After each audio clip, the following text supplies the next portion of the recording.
తప్పు తప్ప ఈ తంటాలన్నీ నువ్వే పడు. ఇందాకైతే పెత్తనం కావాలని అడిగా మరి. అయ్యో ఈ పిన్ని దగ్గరుండి ఏదో ఎగదోచాను, పౌరుషానికి ఏదో పలికేశాను. నాయన బాబోయ్, ఈ కాడదాని మాట నా జన్మలో వినను. ఈ గొడవలన్నీ నువ్వే చూసుకో. పోయ్ పట్టుకెళ్ళండి. ఏమో లారీ డ్రైవర్ అడ్వాన్స్ అడిగితే ఇవ్వనన్నారని అయ్యగారితో చెప్పావుట. చెప్పానండి. ఎందుకు చెప్పా? ఆయన అడిగారు, చెప్పాను. అడిగితే మటుకు నాకు తెలియదు చెప్పకూడదు. అబద్ధం ఎలా చెప్పనండి? ఆ మాత్రం కూడా చెప్పలేకపోతే నువ్వెందుకు పనికిరావయ్యా? జీవితంలో నువ్వు చాలా చాలా నేర్చుకోవాల్సి ఉంటుంది. ఎంతవరకు చదువుకున్నా?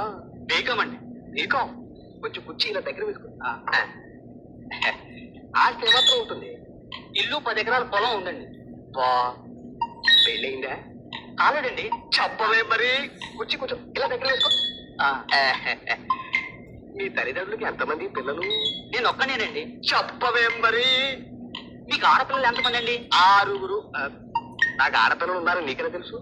మీరంత ఆప్యాయంగా అడుగుతుంటే ఆ మాత్రం తెలుసుకోలేనండి.